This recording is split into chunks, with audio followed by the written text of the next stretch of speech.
My name is David Cameron. I'm a professor of political science at Yale and the director of the program on European Union Studies at the Macmillan Center at Yale. And today we have a very timely webinar on Britain and the question being, can Britain have a grand strategy after Brexit? I'm delighted to welcome to the panel three persons who are very well qualified to speak on this issue. The first is Georgina Wright, who is a senior fellow at the Institute for Government, where she conducts research on Brexit and also on Britain's relations with France and more broadly with the EU and its role in global affairs. She's been recognized as one of the more lively and leading commentators and analysts of Brexit, is currently a visiting fellow at the German Marshall Fund of the US. And prior to joining the Institute, she was a research associate at Chatham House and an advisor at the European Commission and also at NATO. Hamish Falconer is currently a Yale World Fellow and a former member of Britain's Foreign Service. He served in Pakistan, South Sudan, and Afghanistan, led the Foreign Office's terrorism response team that was tasked with hostage rescue, investment security, and other missions. And he received the Foreign Office's Nicholas Brown Policy Award. He has also worked for the UK's Department for International Development and the National Crime Agency on humanitarian response, state building, and human trafficking investigations. And as if that is not enough, he also runs access events for inner city teenagers to the Foreign Office in London. Our third commentator is Ben Judah, who is a foreign policy journalist and author who has been focusing recently on the foreign and economic policy of both the post-Brexit UK and the post-Trump US. I say that with a certain degree of optimism in my voice. He has been a fellow at the Hudson Institute in Washington, the European Council on Foreign Relations in London, and the European Stability Initiative in Istanbul. And he is the author of two widely acclaimed books, one, Fragile Empire on Putin's Russia, and one on London itself called This is London, and he's now preparing in the process of writing a third book that will soon appear. He's received a number of commendations for his writing and reporting. He's interviewed a number of leaders, global leaders, and he's reported on unrest and war in places such as Georgia and Central Asia. He's also covered the Arab Spring, and he's covered British, French, and American elections. So we have a panel that is well versed and able to speak about the question that with which we are concerned today, namely, can Britain have a grand strategy after Brexit? And I think the way we'll proceed is we'll turn first to Georgina and then Hamish and then Ben for about 10 minutes each, and then we'll open it up for discussion. So without further ado, Georgina, why don't you start us off? Thank you very much, David, for that introduction, and thank you to Yale's Macmillan Centre for the invitation. I mean, 2021 is going to be a big year for UK diplomacy. So we know that the UK will have left the EU market, and so we'll be trading on radically different terms with the EU and countries around the world. It's co-chairing the COP27, so the climate conference. It's going to hold the presidency of the G7 economic grouping, and it really is a new chapter for its relationship with the US, with a new incoming administration, and also with the EU. So it's going to be a big year next year, so I'm really glad we're having this discussion. I mean, to understand the future, it's quite interesting and I think important to kind of look at the past, particularly the recent past when it comes to the UK. So obviously for the past 4 years, we've known the UK has been incredibly consumed by Brexit. A lot of diplomats I speak to have said, the UK has been incredibly inward looking, precisely at the time when it has promised a global vision for its role in the world. So, allies are sort of waiting a little bit and saying, well, you said you wanted to do things differently, but how differently are you going to do things? We've been promised a review by the government. We know that coronavirus has sort of delayed the publication of this sweeping review of British foreign policy. And there are also questions about how COVID is going to impact spending and how much that might limit the UK's ability to actually deliver on all its priorities. But I think the UK's position in Europe has really been a key pillar of its foreign policy for decades. A lot of that cooperation and its role in Europe isn't determined by and wasn't determined by the UK's membership of the EU. So it has strong bilateral relationships with key countries like France and Germany, and obviously the United States outside of Europe. It plays a key role in NATO. But there is a question about if there is an acrimonious fallout and that talks with the EU just don't result in a deal, how might that impact UK and EU foreign policy cooperation?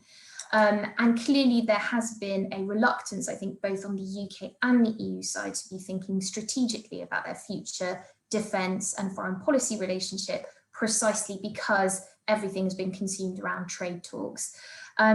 But there are lots of issues where they have cooperated closely together and I think will be cooperating closely together going forward. I mean, the Prime Minister, when he was still Foreign Secretary, said the UK is leaving the EU, but it's not leaving Europe. And, you can think of a number of areas where the UK and the EU can work closely together. So on climate, on obviously European security, security further afield. Also, the refugee crisis, which is a key concern of the EU and how that might evolve and what the UK's role might be in that. But Ben and I wrote an article recently that's sort of like trying to go beyond the rhetoric and looking at really how that cooperation can be structured. How does the UK position itself in Europe? And we've really been quite strong and we say that, the UK should seek a comprehensive and strong relationship and partnership on foreign policy with the EU. And that the EU should really become the UK should become the EU's partner of choice when it comes to foreign policy. So where does that leave us? I think it would be naive to say that Brexit has absolutely no impact. How the UK leaves this period of talks will matter. But again, the UK does enjoy and benefit from very strong relations with individual EU countries like France and Germany. The question really now needs to be what can it do differently and how ambitious can the UK and the EU be in their foreign policy cooperation? Because it doesn't only matter to the UK and the EU, it also matters to countries like the United States. So I think Brexit has forced a rethink in the UK about its foreign policy. COVID has meant that a lot of the bandwidth and ability to think very strategically about foreign policy has been sort of sapped because of obviously the response to the coronavirus, and that's the same in the EU. I think there are lots of areas where they can work together and, fundamentally the UK will remain one of the main powers in Europe. The question now is how they can work together and whether they will continue working strongly together if talks at the end of the year don't materialise in a deal. So I think I'll leave it at that. Okay, good. Hamish, would you like to?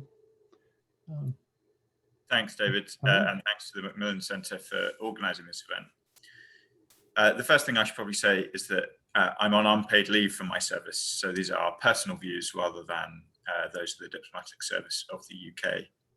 And I wanted to just expand a bit on what Georgina has said already, particularly in relation to the UK as a power post-Brexit.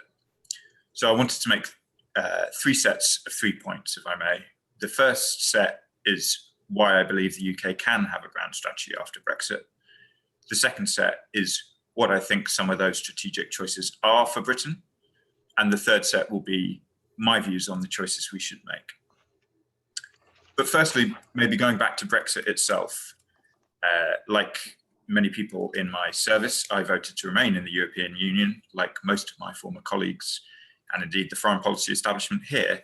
I didn't see any benefit that could accrue to the UK that could compensate for the painful dislocation and the economic inefficiency that a break with our largest and closest trading partner will inevitably involve. But the roots of Brexit are not all irrational. Britain, and this may be a bug rather than a feature, is an independent-minded place, and the greater political integration that the European project clearly requires sits very uneasily with Britain's political traditions, and indeed our single overwhelming constitutional principle, which is that it is only our parliament that is sovereign. So I think Brexit is understandable but regrettable and economically damaging. But there's been a tendency, particularly on this side of the Atlantic, to read Britain its last rites. Reading the New York Times, it sometimes feels like we're going to return to sort of Roman or Spanish imperial times where Britain was seen as a backward island. While I think Brexit will certainly damage our economy, we will still have the power and the agency to make grand strategic choices. That shouldn't be a controversial statement. If you look at our neighborhood, you can see similar sized powers doing the same. Turkey, Russia, France are all capable of projecting force and influence. Compared to other middle powers, not just in Europe, I think our combination of military, intelligence, diplomatic, and economic power is greater than, or at the very least equal to, any of our middle power competitors. So I think Georgina is absolutely right to say that we will remain a major power in Europe. And I think it is an ahistorical mistake to believe that in a bipolar US-China dominated world, that middle powers are irrelevant. We can all think of a range of conflicts across the world where middle powers are very relevant today. Indeed, as my old professor Helen Thompson has argued, what middle powers did in the Cold War mattered a great deal to the course of it. The US and China are together responsible for roughly a third of the world's GDP, and that is obviously a lot, but it does leave the rest of us with the balance and with some choices. And I can see too, particularly being in America at the moment, that in the heady aftermath of Biden's decisive victory, that Brexit Britain is viewed here as analogous to the Trump project. And I know it's tempting for relieved Americans to think that Brexit Britain can be ignored until we too have had our moment on the road to Damascus. But I think it's important to remember that Britain's politics are not simply an extension of America's, and the roots of Brexit are distinctly British and they predate Trump.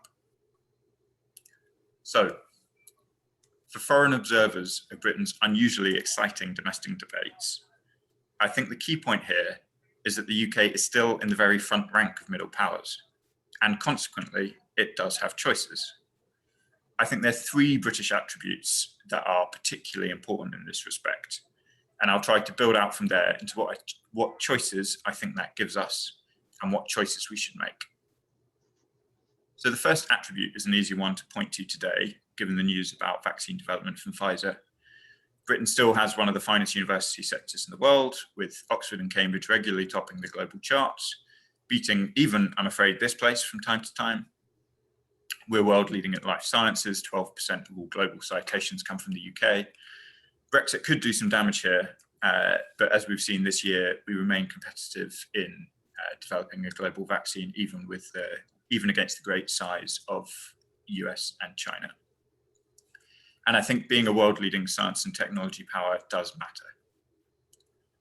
The second attribute is closely linked to the first, but it deserves particular mention, and that's in relation to emerging technology and artificial intelligence. The UK is the second largest tech market for venture capital in the world. Our tech sector received more investment over the last 5 years than Germany, France, and the Netherlands combined, and this hasn't yet seen any serious Brexit dent. The UK broke records last year in the teeth of protracted Brexit drama, to grow the tech sector by 44%. We've grown the world's most promising general artificial intelligence company in the shape of DeepMind and the world's leading chip designer in ARM Holdings. Yan Weitong, a Chinese foreign policy thinker, argues, I think persuasively, that strength in this area, what he calls digitization, is going to be a key determinant of national power in the future. And in this area, the UK is in a strong position. Finally, and more traditionally, it's worth noting the strength of our national security apparatus. Our diplomats, intelligence agencies, and military are amongst the best in the world. We have the 5th most military spending, and I'll blush a little when I say this, but we're often ranked as the most effective diplomatic service in the world. Though we ourselves decided in 2012 that the French just about edged us, a particularly British piece of self-deprecation.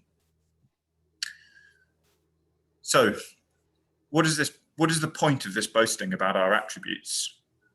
I think they point to 3 choices that you can see the UK making over the next period. Firstly, that we are relevant to the global geo-economic competition that the US has well and truly embarked upon with China. The choice we have here is to choose to continue to accept Chinese investment and joint ventures into our tech sector, or to choose to shut them out as part of a Western alliance to try and maintain a technological advantage. Second, though we are small, we are a relevant national security power. We have tended to focus that power to a significant degree on counterterrorism and countering Russian dirty tricks. We're good at both of those things, but we could choose to judge that counterterrorism is largely an American concern, the CIA will do this anyway, and outside of the EU, we could largely leave Russian deterrence to the many continental powers between us and them. Other nations do make other choices with their intelligence machinery. For example, France uses much of their machinery to advance its commercial interests in a way that we have never chosen to. Thirdly, I think the nature of our domestic strengths mean we're relevant to all 3 major current arenas of state competition. With Russia in Eastern Europe, given our regional security role and our long adversarial history with them. In the Mediterranean, where France has led a great deal of the diplomacy, but I note our military base in Cyprus. And with China in Asia, though as part of a long-term technological and intelligence competition rather than as a maritime power there. I don't think it's wise for the UK to launch itself into prominent roles in all 3 arenas in 2021, but I note simply that we have balancing choices here between those different arenas. So let me conclude by being clear about what choices I think we should make. Firstly, I think that our grand strategy must be based on trying to be at the forefront of the next industrial revolution, just as we were with the last one. What is coming is going to be based around artificial intelligence and emerging technologies. We are well placed in those sectors, but I think we require a new global alliance to create a common ecosystem in this area, and that ecosystem should be part of American efforts to retain an edge against China. For all of Britain's horror at Trump's 4 years, the UK and US remain fundamentally aligned on values in a way I cannot imagine the UK and China ever being. And this is a small side pitch. I'll be publishing an article on how to get to that ecosystem shortly. In brief, I think it needs to be a small and deep partnership rather than wide and narrow. Secondly, I think the analysis I've outlined suggests that the UK can broadly afford to choose where to put the balance of its effort. I think that choice should be to continue seeking to deter Russia in the short term, and as part of a broader alliance, building for longer term technological advantage over China. I don't see any particular value at the moment, given the wider European dynamics in light of Brexit, for us to seek to insert ourselves too heavily into the Mediterranean disputes, while France is so pressing on those questions. Thirdly, and this is a point particularly close to my own heart, as those who recognise where my name is from will understand, I think this analysis suggests that Brexit is survivable for the UK, but that analysis is based on the UK's current character. A decision by the Scottish people to leave the UK would render much of this analysis very different. I consider retaining the Union of the United Kingdom, not the relationship with the European Union, Britain's chief grand strategic challenge of the coming years, and I hope that our domestic energies will be redirected accordingly. I'll stop there. Thank you, and I look forward to the discussion. Great. Thanks very much. And Ben, why don't we turn to you? Thank you very much for having me here today. It's a real pleasure to join you and join everyone. And you know, it's going to be hard to follow those two brilliant presentations by my colleagues and friends. I thought that I would talk a little bit today about British foreign policy and British grand strategy and where that will mesh with the incoming worldview and plans of the Biden-Harris administration. I thought a very good place for us to begin would be to summarize what are the key priorities of this incoming administration. I think the first one that's very important to flag is that unlike the Trump administration, a Biden-Harris administration will put a major onus on democracy, on the concept of a free world, on the idea of rallying democratic powers, with the core proposal being for a summit of democracies likely to take place late next year, probably in Philadelphia, to bring together like-minded countries with democratic systems to commit to various measures to strengthen one another.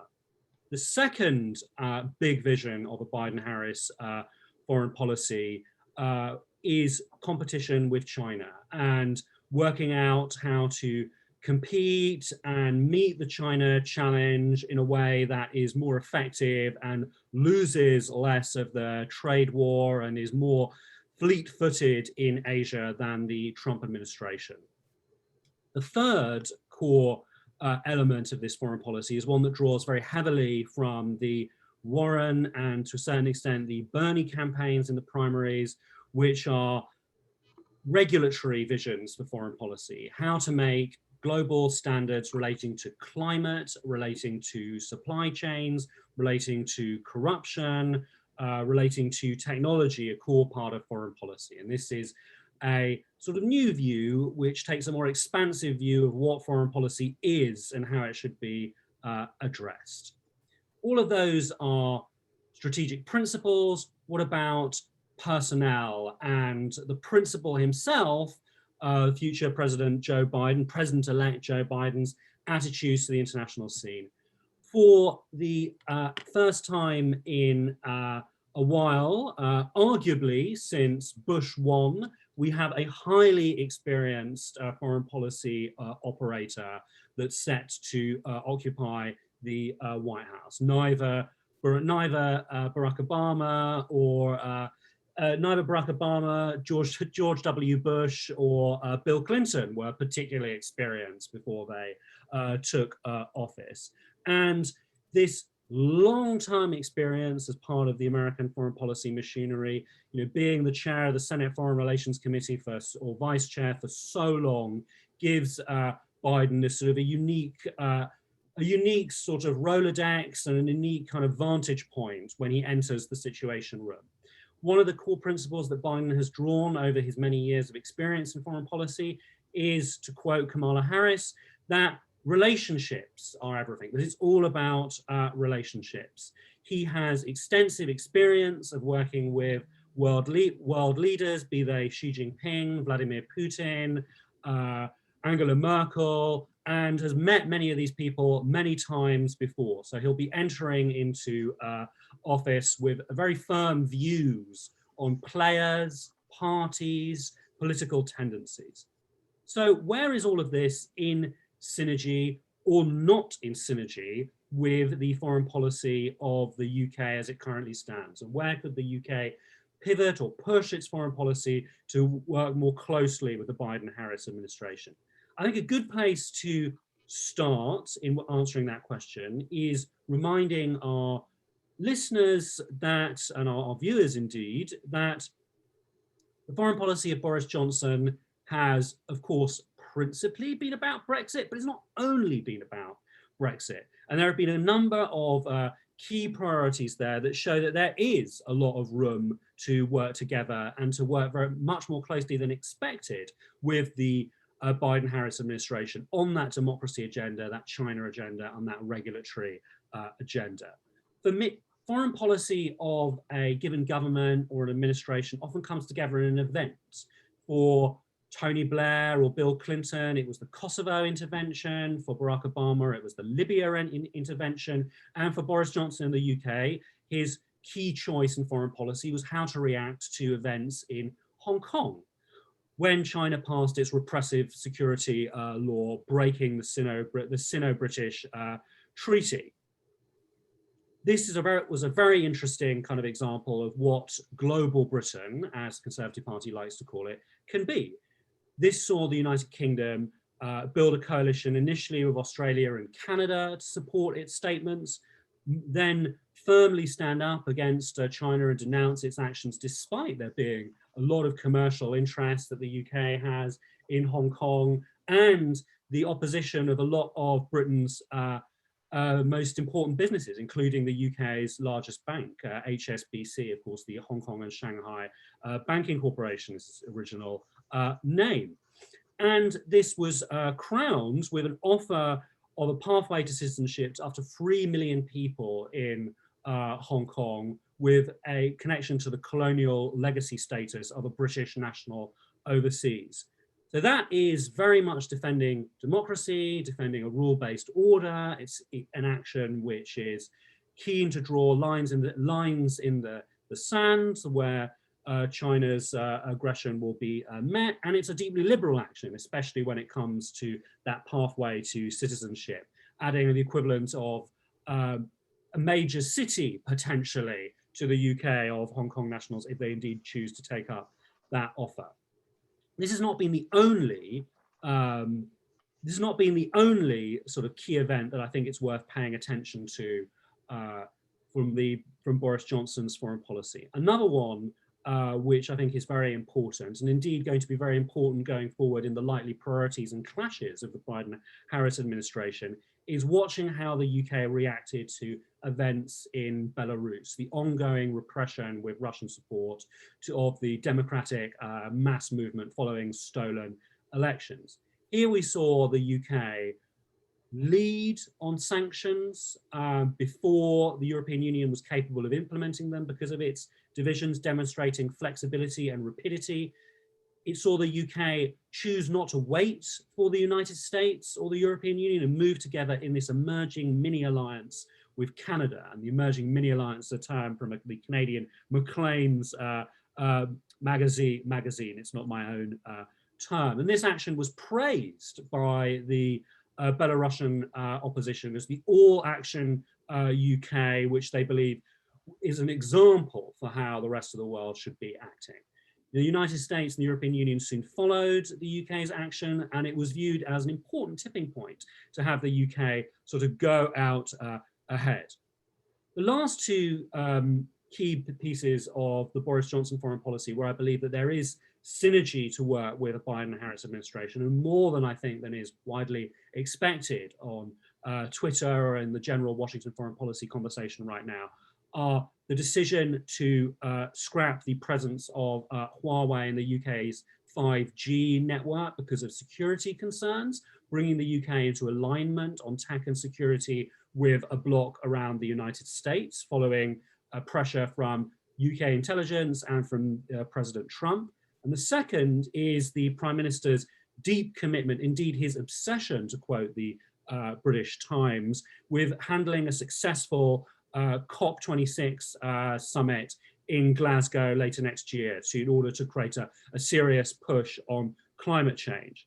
So as we can see, there is a lot of policy synergy and strategic synergy there. But what there isn't, to come back to that fourth element I listed earlier of the personal side of foreign policy, is a synergy of personnel, a synergy of personality between the Biden, the former Obama people, and the world, the foreign policy world around Boris Johnson. I tend to take a somewhat more structural view of what really works in foreign policy than a more personalistic one. I think that over the last 4 years, we've seen various countries test the personalistic approach to foreign policy in dealing with Donald Trump to destruction. And what for me was very interesting is that some leaders that actually managed to establish a very good rapport with Donald Trump personally and invested a lot in that personal relationship, didn't manage to get very much out of it. I'm listing President Emmanuel Macron of France there, because the underlying strategies were simply not in sync. And some leaders, which, even though they attempted to have a good personal relationship, failed utterly at it, such as British Prime Minister Theresa May. So I think that we shouldn't overread the fact that there are currently bad vibes between sort of the incoming team in Washington and the current team in power in London, because these are indeed two sides of the same, of a largely similar sort of Anglo political culture. These are rows in the family. These are not sort of deep hostilities. Georgina and I wrote an essay together about what British grand strategy could look like, in sort of looking forward in two ways, shall I say, to the Biden-Harris administration, which then was not so certain. And just to sum up, I'd like to list three areas which we thought it was very important for the UK to focus on. The first area, building on this successful emerging mini alliance with Canada, was a more reasoned, more sort of low-key, but nonetheless new commitment to relations with CANZUK countries. Those are Canada, Australia, and New Zealand. The past year has demonstrated that the UK can work together with Ottawa and Canberra, and we believe that there's more that can be done there, whilst not ceding to any sort of fantastical visions on the further right of a new sort of regulatory bloc to akin to the European Economic Area in the 1980s. There's a lot more that can be done with Five Eyes countries in coordinating foreign policy.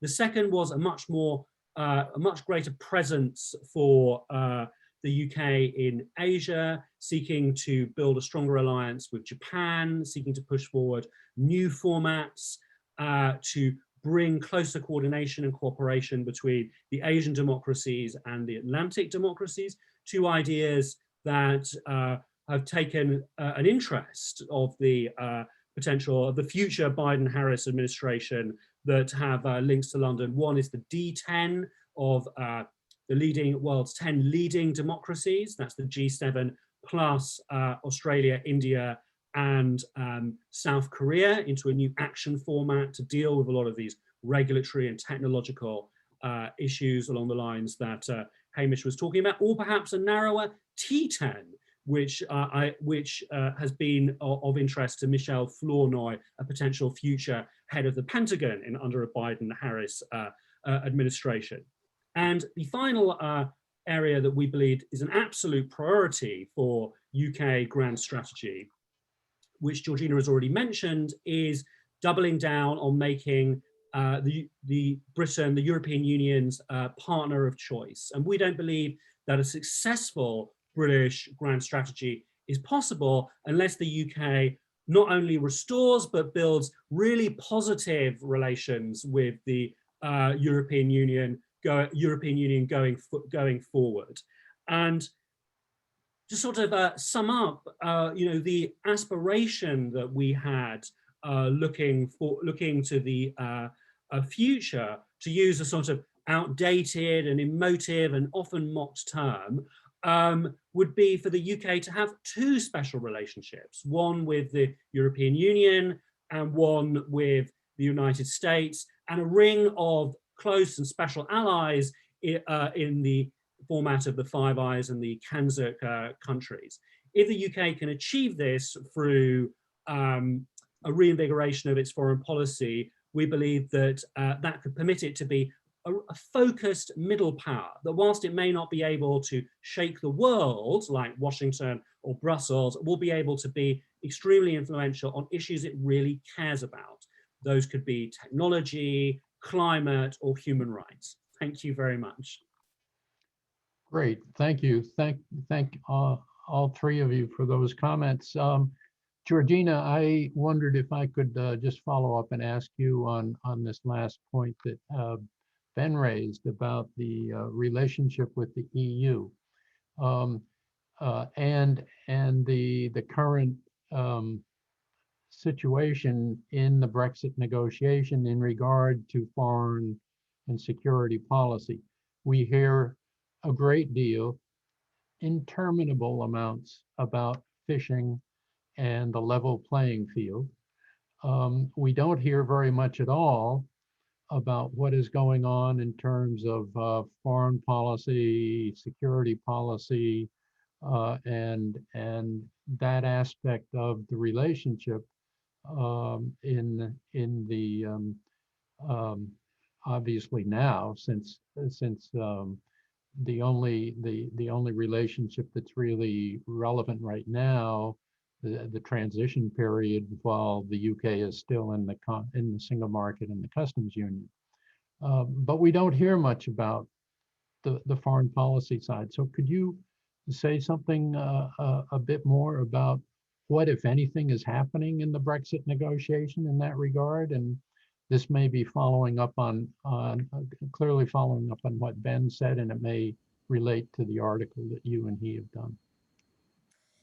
Yeah, thank you. That's obviously a really interesting question, and one that is kind of not spoken enough about, I think. I mean, clearly these negotiations have very much centered on trade. I mean, right at the beginning of the year, Ursula von der Leyen, who is the European Commission President, she was visiting London and she said, look, we've only got 11 months to negotiate this future deal, we're going to have to prioritize. So there was a recognition on both sides that they wouldn't be able to negotiate everything.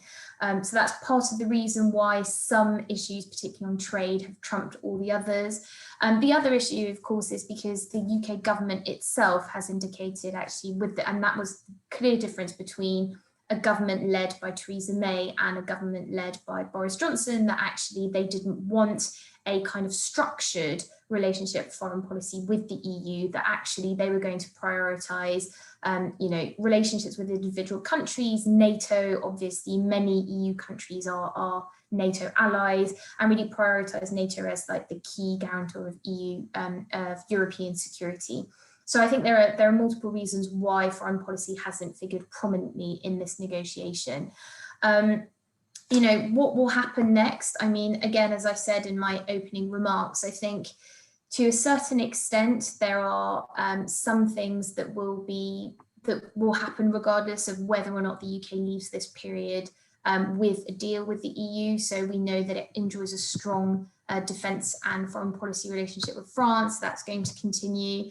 It is an important player in NATO, and and the UK has been far more active over the past 4 years in NATO, putting lots of issues on the table, trying to think constructively about what NATO could do. So in a sense, it's not like the Brexit deal, whether there's a deal or not, will determine how involved the UK is in the European security dialogue. But I think there's also been a reluctance on the EU side to think strategically about how it can cooperate with the UK, and that's for two reasons.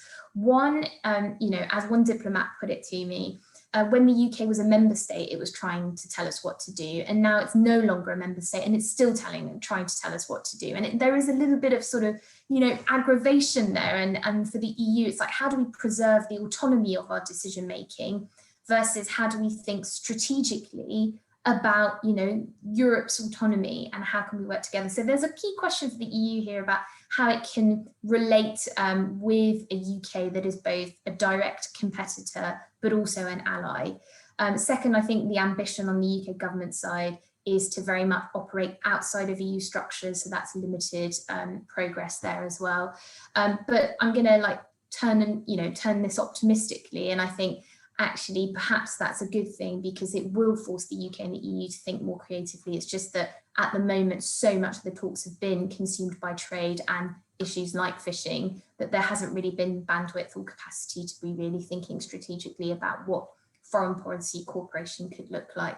But Brexit is the gift that keeps on giving, and at least it will give Hamish, Ben and I lots of things to write about over the coming months.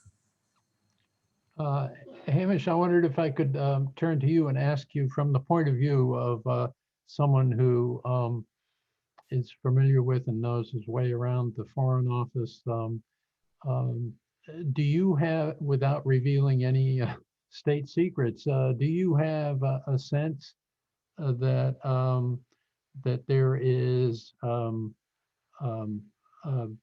coherent planning for the post-Brexit era in terms of strategies, priorities? Is there some realignment of priorities occurring or taking place? Is there actually some coherent mechanism, organization thinking about this in the Foreign Office or more broadly in the government? I think it's a great question, David. I think that there certainly is a lot of thinking within the British government about what a post-Brexit future looks like. But I think, as Georgina says, quite a lot will be determined by, or in some spheres, quite a lot will be determined by the negotiations. I think that the kinds of debates within the British government more broadly are along questions like who there's been some debate about who is it that British national security strategy needs to be directed primarily towards. Are we, for example, involved with the US in a grand competition with China, or is that a American issue that the UK can step back from? Is Russia still the primary threat to Europe and therefore a primary issue for the UK to be concerned with? Clearly, our relationship with the EU is significant on both questions, but I think there's some big debates to be had. If you were, for example, to wish to align the UK national security apparatus to be countering Russia, that's a different build of resource requirements than if you were to focus as our primary national security challenge on China. And of course, there is the outstanding question of how much of our national security effort we should be focusing on continuing to seek to counter terrorism, which, as events in France have demonstrated, continues to be an issue that we have to contend with, but has become a very dispersed threat, and so very resource intensive in terms of trying to track. So I think that's probably a long roundabout way of saying, yes, I think those debates are happening. I think they're happening particularly through the frame of the integrated review, which has been, as far as I can tell, indefinitely postponed until after coronavirus and until a point at which we can make a proper spending settlement in line with the integrated review. So there's been quite a lot of interesting thinking coming out of the Ministry of Defence. There's some within the Foreign Office about what future security and diplomatic strategy needs to look like. But it feels like until we're through coronavirus and until we're through the current round of the debates with Europe, we're probably not going to be in a position to make final determinations on our investments there. I'm just quickly following up on something you said. I'm curious whether the UK in the post-Brexit era can, rather than choosing between focusing on China, focusing on Russia, focusing on terrorism, can it do all three simultaneously? And can it do all three simultaneously as effectively as it could when it was in the EU? Since you I think you mentioned China in terms of AI and technological development, obviously Russia because of location, and of course terrorism is still a pervasive threat. So in some sense, all three of those challenges remain. And I guess the question would be, is the UK equally well equipped to deal with all three of these simultaneously in a world in which it is not a member of the EU? Yeah, great question. I mean, I think we have always had to cut our cloth between. We've always found it difficult to prioritize between those three major poles, and that will continue to be the case. I think it's important to bear in mind that different threats require different investments. So I think for Russia, for example, there's a much more immediate, expensive defense procurement set of questions. If you're seeking to counter Russia in the North Sea or in Eastern Europe, then there might be, it's a different set of investments if you're focused on trying to counter Chinese development of artificial intelligence, which is likely to be less military focused and more focused on GCHQ and I think domestic investments in our universities and private sector. So I think, yes, we are going to have to make hard choices between those three areas, and we won't be able to fully neglect any of them. I think, does leaving the EU make these things harder? I think in relation to Russia, it will complicate things, because I think without us in the European Union, it looks likely that the European Union will drift towards a softer position in relation to Russia. I mean, that's certainly Macron's positioning, and I think the German response to the poisoning of Navalny indicates that they're not prepared to make a fundamental break with their basically, to describe them as accommodating Russia is probably slightly unfair, but it's somewhere in that territory. What I would say about in relation to China and AI is, and Georgina will be the expert on this, but there was a very complicated debate about the UK's approach to data protection post-Brexit, and I would note that the difference in approach between the US and EU on data protection and the GDPR is a complicating factor on the US and Europe's ability to cooperate on AI development, and the UK outside of the EU may find that it finds it easier to work with America on some of these questions, and that's important for us because America is the world leader still, more or less, on AI, but there will be some quite hard questions for us to answer there about whether or not we want to prioritize being at the very cutting edge of AI with America or having wider data access into the EU, which is likely to be quite important economically. Ben, I wondered if I could ask you a question relating to the Biden administration. And we know that Biden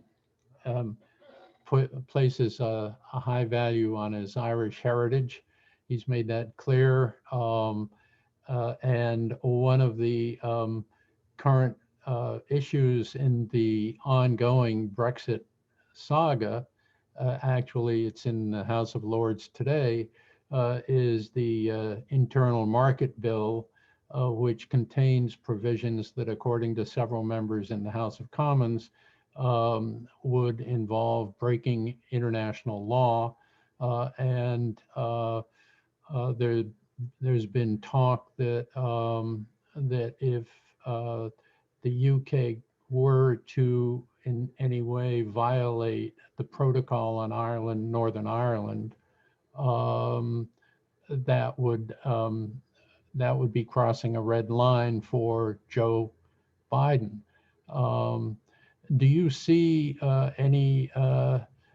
This is all perhaps it's shadow boxing, and it's in an early stage, and this saga is going on for a long while. But do you see a different posture in the UK vis-a-vis Brexit and the Brexit negotiation and its post-Brexit relationship with the EU, because we have a president who is clearly putting himself behind Ireland and in support of the existing protocol on Northern Ireland, which is obviously a contentious issue that still hasn't been fully resolved or accepted.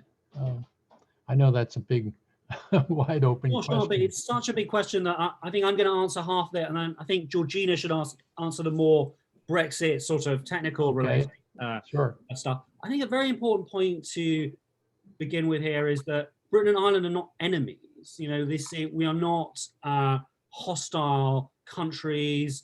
You know, these are two cultures that are deeply, deeply interlinked. Over 25% of people who consider themselves English have an Irish grandparent or great-grandparent.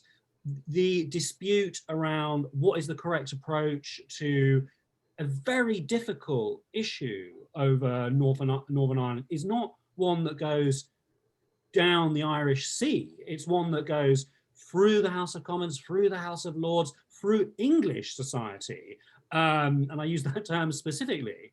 You know, this is, you know, when we look at what has actually been happening in these negotiations, I think it's very important, just because they are so sensitive and so emotional, like because so much blood has been spilled in this sort of tragic history in Ireland. Not to forget the essential, and the essential is that Britain and the Republic of Ireland and the United States are all committed and all continue to be committed to the settlement, to the Good Friday Agreement, to making sure that Brexit doesn't destabilize matters. And when we look at what is actually being disputed here, what is being disputed is under no circumstances, it's not the agreement to make sure that the border remains open between Northern Ireland and the Republic. It's a dispute about trading regulations as relate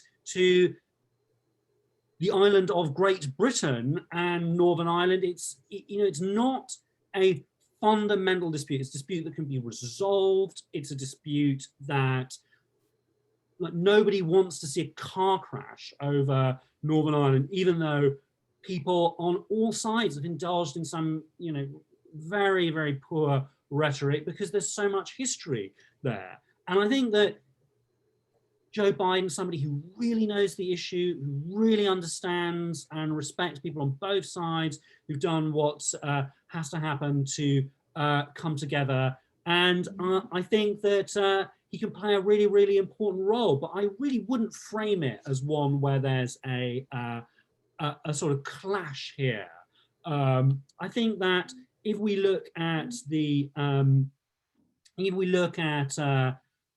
handling of the internal market bill, I think that, you know, certainly I think all three of us on the panel today would agree that it was handled badly, that this shouldn't have been, the United Kingdom should not have made its case with this mistaken approach by threatening to violate an element of international law. That was a mistake, that it made the handling of the negotiations worse, and it turned, it sort of flagged the issue at a moment of the campaign to the to what was then only a potential future administration, and now is the future administration. And I think the UK has a lot of clever diplomacy to do to sort of repair its image over that.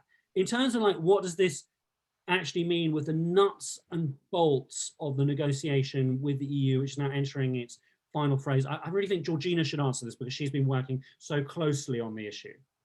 Great. And Georgina, why don't you pick up on that point? And on the easy question of how this all works in Northern Ireland. I mean, just to say, I completely agree with Ben and everything he said, particularly on sort of the impact and the timing of it was quite unfortunate.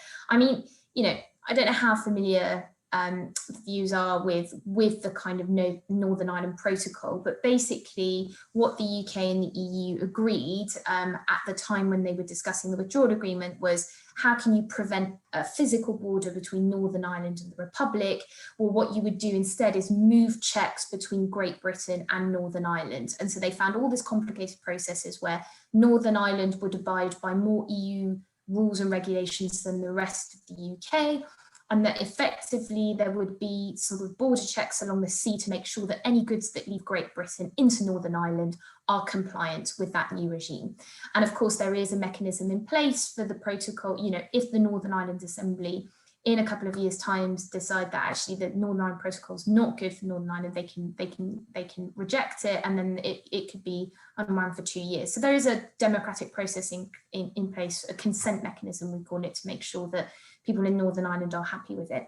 Now, what the government tried to do in this domestic bill was basically to ensure that any goods, it did a couple of things, but one of the provisions was to make sure that any goods leaving Great Britain into Northern Ireland, those trade flows can continue as they are today. So basically what the government's calling unfettered access.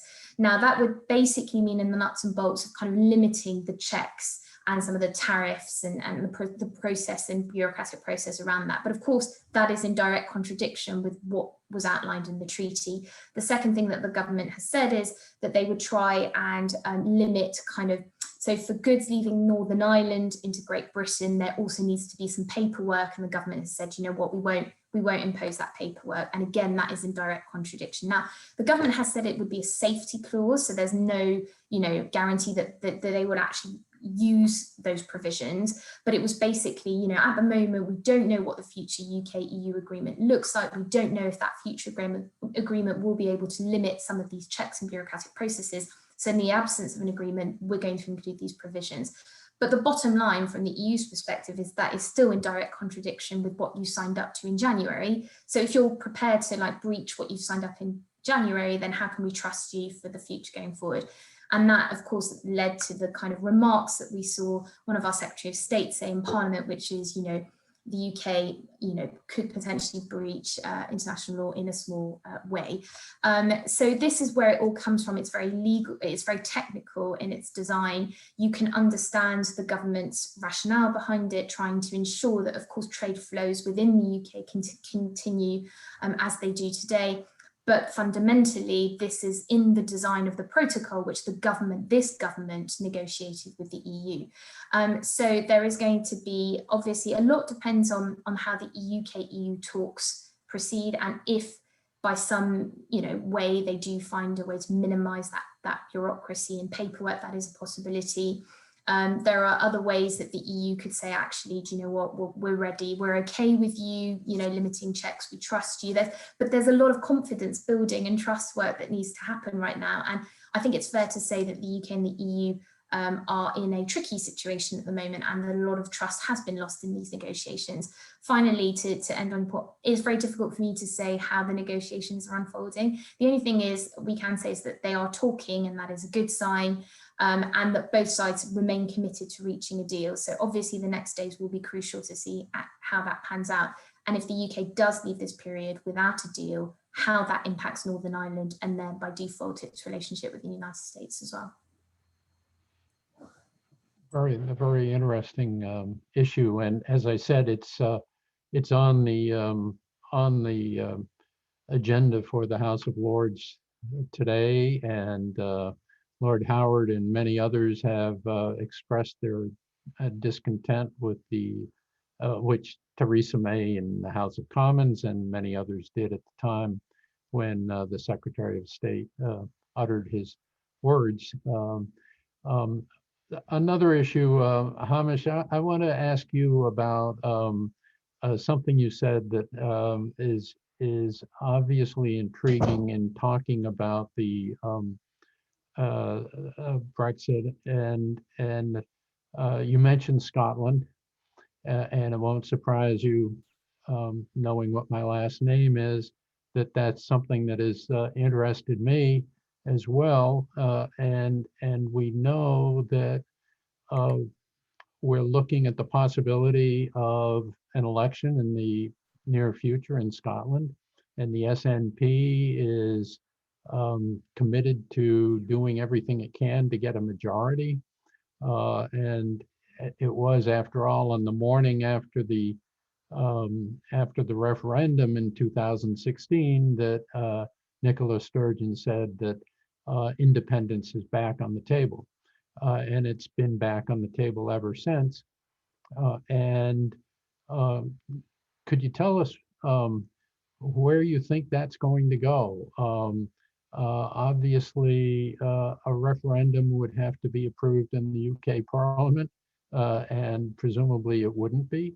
But apparently Scotland could have its own referendum. It wouldn't have the force of law, or but where do you think that's going? This has been and the reason I ask it, you get into interesting questions that actually relate to strategy, grand strategy, foreign policy. For example, if you don't put your nuclear subs in Scotland, where do you put them?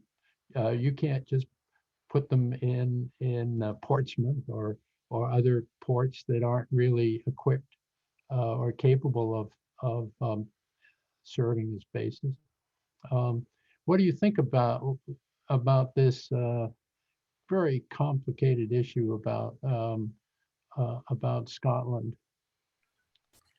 It's a great question, David, and I see that we've been asked about Scotland by Charles, Jonathan, and Tim in the Q&A box as well. I'll just preface my remarks here, because here I'm really embarking on the political rather than the diplomatic. That I think the most likely sequence is that in spring, the SNP will do very well in the elections in Scotland, that Boris Johnson and his government will, as you say, continue to deny the Scots a referendum.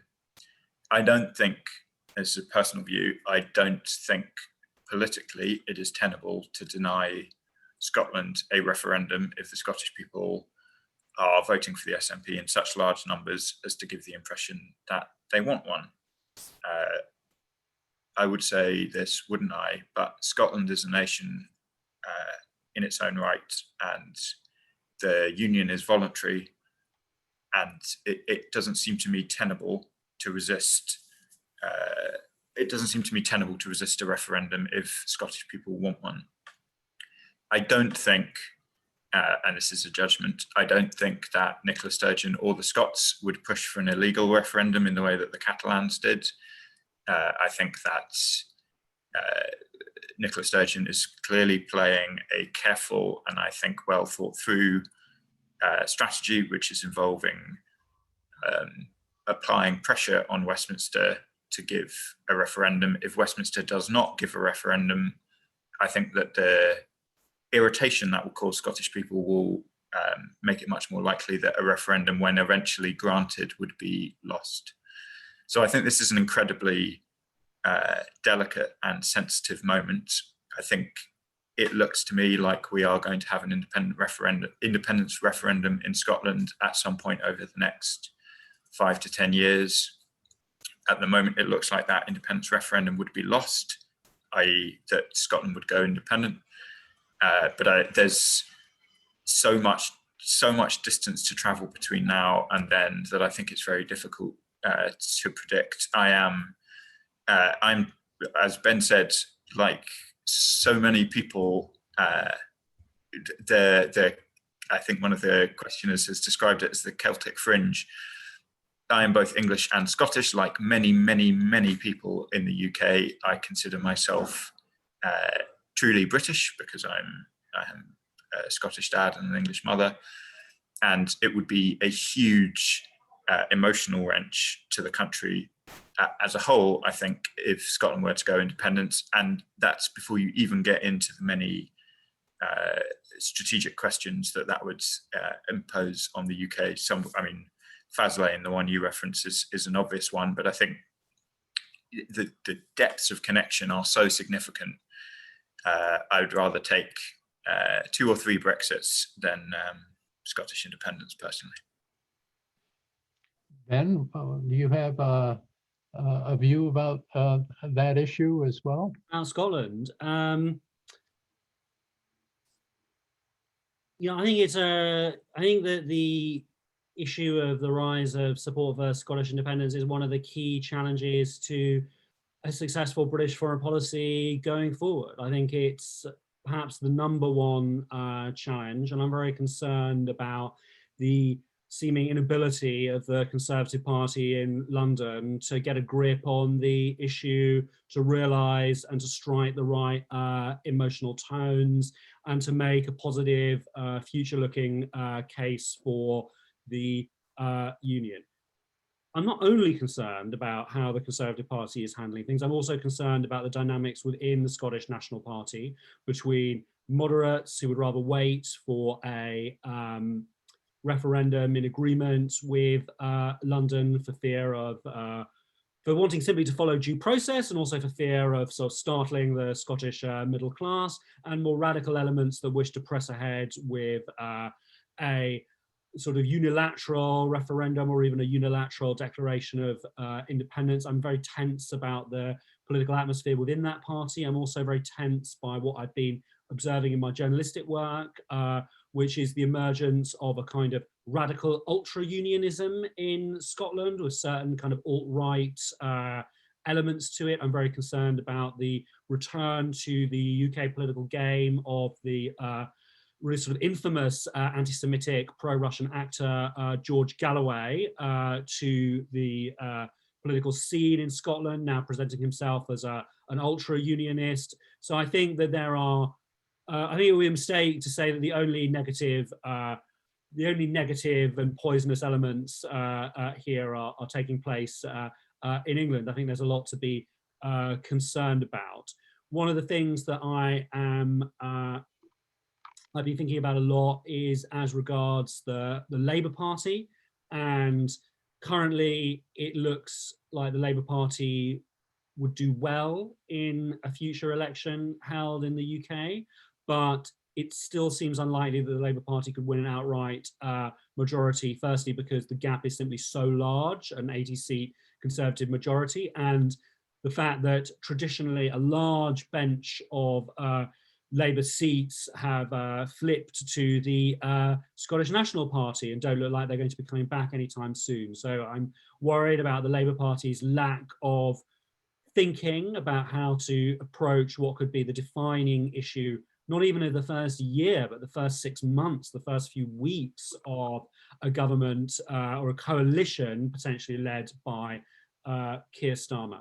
Having said all that, I would like to talk about some other European precedents, which is sometimes things die. Sometimes cultural links between countries, between peoples that felt right, that were mutually held together by the glue of Protestantism, by the glue of empire, simply don't feel that way anymore. And there are examples, such as the union between Norway and Sweden, which parted amicably, and it didn't stop Sweden being an important and relevant power in European politics or in the European Union today. I think it's important in the UK, really on all sides, or sort of whatever your issue is, not to lose track of the fundamentals here, and not to get over emotional, not to cede to kind of dramatic OTT approaches. One of the things I really lament in Britain is that the stiff upper lip has long since vanished our political discourse and been replaced by sort of seemingly endless quivering and tweeting. If Scotland chooses to become independent, you know, one of the key goals of British foreign policy would be coordinating with Scotland, making sure that we remain fully in sync on Russia, on NATO, that we had a NATO ally to the north, and that should also be very much a priority of US foreign policy, given that Scotland is absolutely critical for NATO dominance of the North Sea and projecting power into an area increasingly important with Russian sort of penetration and return to that field as an aggressive actor. All of that's very important, but you know, in an age where population matters, the scale of your market matters, eyeballs matter, the kind of investments that you can do matter, it's important to remember that the current UK population is 68 million. If Scotland left, it would be 63 million. It would continue to be the 5th largest country in Europe. It would continue to have all large-scale financial resources to invest in AI, in tech, in military, in defense. And I don't like to say this, but I think the money is very well spent, but it might actually have a little bit more, because there is, of course, a large amount of subsidies going towards Scotland from the so-called, from the quote-unquote English economy. And I think the fundamentals would continue to be pretty strong for the for Britain, even if Scotland chose to go its own way. I've been very, disappointed by how in the last few years we have sort of let ourselves go into very hysterical narratives, apocalyptic narratives, really on all sides. Either Britain's a slave to the EU, or Britain's ruined because it left the EU. The whole country will be a kind of smoking wreck on January the 1st. And it would be a deeply sad, very upsetting moment if Scotland left the union. And I really understand how it feels for people who have that bi-cultural identity like Hamish, and there are tens and tens of millions of them. I think it would be a really sad moment. And of course, Britain would lose something internationally. But if we kind of all get together in kind of 20 years and we're having a conversation about British foreign policy and Scotland is an external and not an internal issue, we're still going to be talking about an important country, is my conviction. Georgina, I'm curious what you think about very quickly on that. About this. Well, I agree entirely with Hamish's views. I just think there's a broader question here with what the government does in the meantime, because obviously government policy is not to give Scotland the possibility to hold another referendum, but there is this key question about how the government goes about its conversation and making sure that its policy actually reflects the views and positions of other nations. And there has been a real sense that throughout this Brexit process, for example, the need and kind of regular dialogue with Scotland, Wales and Northern Ireland hasn't actually happened in a way that many felt was proficient and efficient. So, a lot of the time you could hear ministers, particularly in Scotland, but also in Wales, saying, well, we don't agree with this. They didn't particularly like Northern Ireland. Assembly came out very strongly against the internal market bill, for example. Scotland had very strong views on this. So there is a question about how the government improves its dialogues with the devolved administrations and how it can take account as much as possible of those views. And then I think the second question for Scotland is really about, if it did become independent, one of its pillars has been to join the EU. But obviously to join the EU, you have to get all EU countries to agree to you joining. And there are some countries that have regions that are separatists, that want to go independent and might not be willing to welcome it with open arms an independent Scotland. Of course, I think the fact that the UK has left the EU has changed that, because the UK is no longer a member state. But again, I wouldn't take it for granted. I'd be curious to see how Cyprus, how Spain, but how a number of other countries react to that as well, particularly if the EU as a whole is looking to forge a closer relationship with the UK on strategic issues. I mean, there's a real sense here that there are broader implications. And finally, I think, it's interesting to see how Wales and Scotland have brought out papers on Wales's, role in the world and Scotland's role in the world. Again, I think the government shouldn't be dismissive of those and very much take into account what they see, because there are some differences there, but there are also strong possibilities for Scotland and Wales and Northern Ireland to play a soft power role, and I think the government should take that into consideration. Could I just follow up on that, Georgina, and ask you if you see any way that the ongoing Brexit negotiation could, in some sense, preemptively address this issue. After all, we have both Scotland and Northern Ireland voted to remain. We're now in a negotiation. that will lead to presumably an agreement of some kind. It won't be the internal market, this customs union. It won't be, the UK won't be Norway after this agreement. On the other hand, is it possible, or is this just in the realm of fiction, to imagine that there could be a negotiated agreement by the UK with the EU that would address enough of the concerns of those in Northern Ireland and in Scotland who wanted to remain, to at least sort of reduce this issue as a salient one? Or is it the case that we're just going to have to wait for the next Scottish election and see how well the SNP does and go from there? It does seem to me that there is some possible leverage thinking ahead to this issue for the government to actually do an agreement that would actually be good for Scotland, or at least address some of its concerns. But that may be wishful thinking on my part. I mean, it kind of depends what you mean about a good agreement. Is any agreement better than no agreement? And does that mean that it's a good agreement, or actually you talking about the content of that agreement and how it benefits specific regions or the country as a whole? I think it's no secret that, well, no, it's in fact not a secret at all that Scotland and particularly Northern Ireland have pushed very ardently that they want to deal with the EU. There are certain industries that would be massively impacted by a no deal, in particular in terms of supply chains, and and you're thinking about even our sheep industry. Like, who do you export all this meat to? There are lots of questions there, and I think that we'll target specific industries that there are in kind of in clusters in these regions.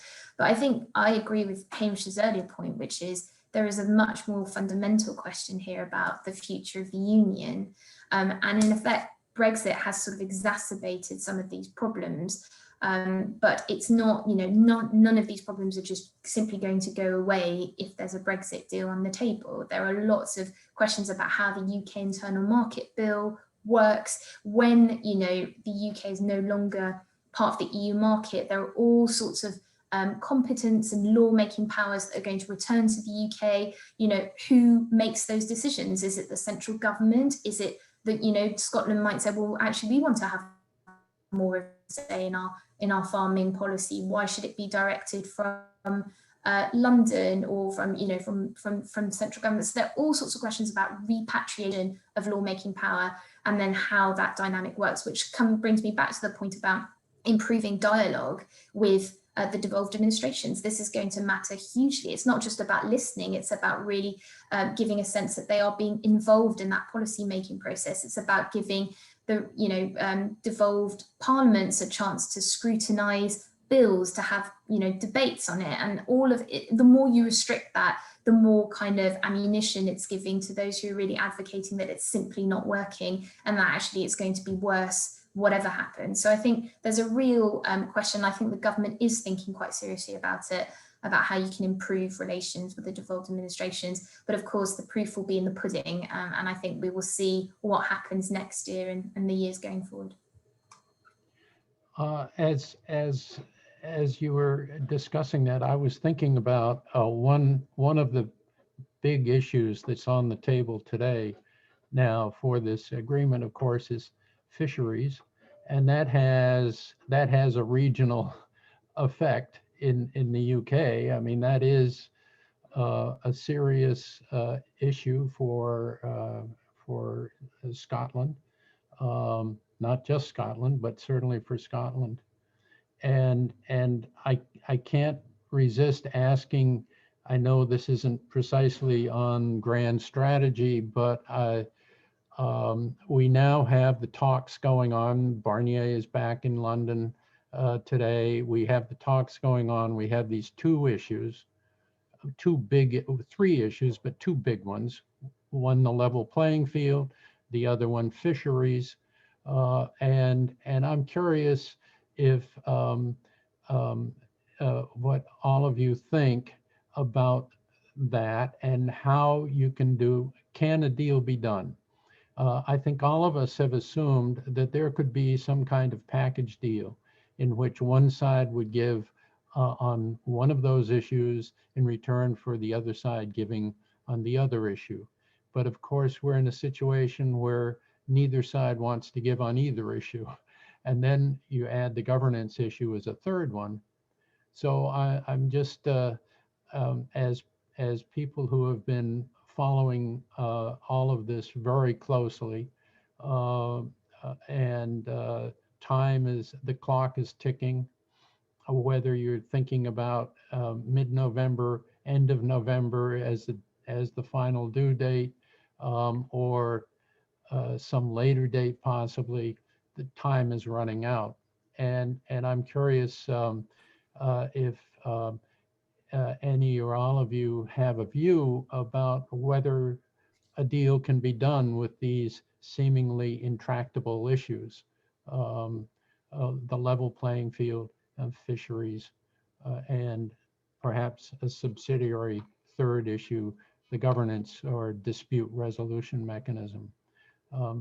Anyone want to jump in on that? And Ben, do you have? Yeah.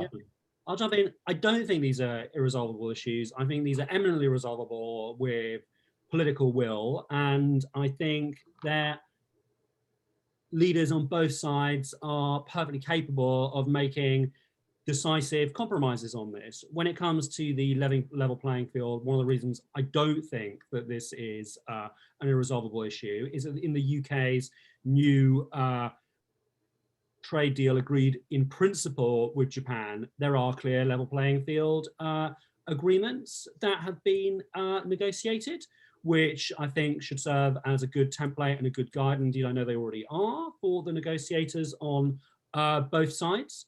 I think that when it comes to fisheries, I think it's very important in this process because often Britain has been, mostly being asking for more than it could have expected given its exit. I think this is a case where actually the EU side, or should we be specific, the French side, it has not fully accepted the fact that Britain is leaving the EU and therefore will come to sort of reclaim full control over its waters. I think again here, there is an eminent zone for an agreement. The political calculations of President Macron is that these fishing towns are very important for him electorally. He knows that their catch is going to have to be reduced because the UK is outside of the EU, but he doesn't want it reduced disastrously overnight. This has been something of deep concern to the Macron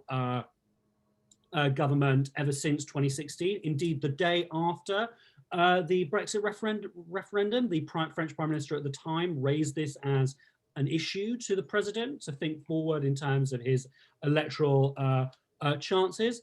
There's an eminent compromise here, which is that there can be a very lengthy transition period that allows the French government all of the room for maneuver it needs in terms of this, but whilst in a certain period, it could be 5, it could be 7 years, 8 years down the line, gives the UK government that win it needs to kind of justify not only why Brexit was a success, but also to show populations like in Scotland that a real win has been achieved by leaving the EU. In terms of the dispute mechanism, and I think that's a trickier issue, but I don't think, again, that is something unsurmountable. I think that even though they might not have operated in the same way between the UK and the EU, international relations is full of dispute resolution matters, and with the right political decisions, the right actions from kind of good faith on either side, and a consciousness that these are not simply issues about trade or fish or subsidy regimes. These are issues that could affect the whole shape of European, British and Western grand strategy. I think they should both be approached in the spirit of compromise. One of the things I'm very optimistic about with the Biden-Harris administration is that it has as one of its key priorities reuniting the democratic camp, reuniting the West. And I think that this is an area where it should be sending out signals to both sides that it's very important strategically for its long-term vision of that strong free world that this deal is done. And indeed, if it's not capable of projecting that to both sides, that it really views a restoration of strong, amicable family relations between the EU and the UK through signing a trade deal, then I'm very concerned about whether the Biden-Harris administration is going to be capable of sending strong signals to countries with much more difficult relationships and histories that they should be really on side in that free world. I'm thinking here Japan and Korea. I'm thinking here various countries that are conflicted about their Western identity. It could be Turkey, it could be Mexico, it could be Argentina, so on and so forth. Hamish, I'm curious what you think about this. Not that you have any particular track into the land of the foreign office and so forth. But are these, is a deal possible? Or is this a case where both sides are so set in their positions that they won't give on either issue? It does seem to me that there's a lot of latitude to find a middle ground on these issues, but the negotiators have been working a long time on it and aren't there, and time is running out. I mean, it's a great question on which I suspect Georgina will be the most authoritative, given she tracks it more closely. I'll just make two comments. One is that usually these deals with the European Union are done at the last minute with fudge, so I'm sort of assuming that will probably be what happens in this case. And as Ben points out, many of these issues on their own would be tractable.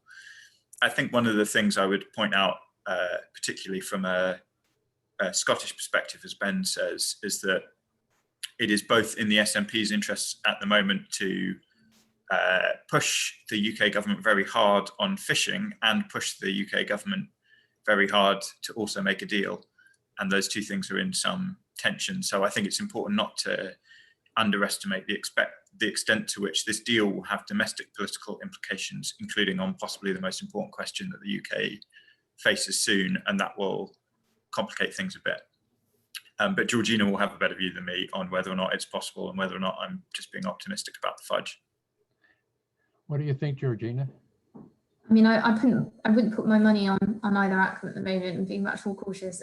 But I mean, I think everything's been said. These aren't intractable issues, but they're very politically sensitive issues. Fishing is basically one side, they'll see it as one side winning and the other side losing. It's very difficult to see a win-win on this issue. It targets particular communities, and that has, impacts at the domestic level, as Ben mentioned in France, but there are other fishing. I mean, there are other member states that are really worried about fishing as well. Denmark, for example, is another one, or Belgium, that pulled out an old treaty dating back, I think, hundreds of years, saying, well, Belgian fishermen have had access to British waters, how can this stop?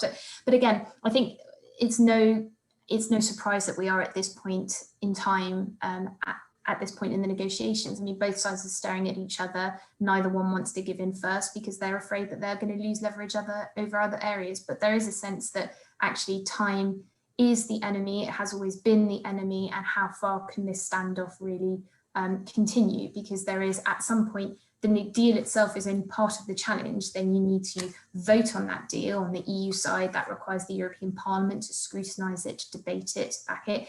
And you need to make sure that governments and business are ready for whatever outcome there is on the 1st of January 2021. So I think there is a lot of pressure on the UK and the EU side about, if they are really serious about reaching a deal, how long can they really off? And I think the next 2 weeks are really going to be crucial in that respect, because yes, time is running out. That's right, because the European Parliament has to consider whatever agreement is reached. in addition to the British Parliament. And then all of the member states have to ratify. And those of you who remember CETA, the EU-Canada Act, which got hung up on the fact that not all of the Belgian regions approved it, and they had a final say. It's a very complicated process to actually get an agreement, even if one were struck today, ratified in time to take effect on January 1. I'm afraid to say that in speaking in terms of time running out, time has run out on us today, and we will have to stop. We will, at some future point, have another webinar on the Brexit deal once it is done. I'm being an optimist here, at some undetermined point in the near future when there is an agreement. But for now, I want to thank our three panelists, Georgina Wright, Ben Judah, and Hamish Falconer, and all of the listeners and viewers who tuned in. And I encourage you to, those of you who have questions, to follow up with emails to any or all of us. And thank you very much for attending. And I'll say goodbye for now, and thank you again. Thank you.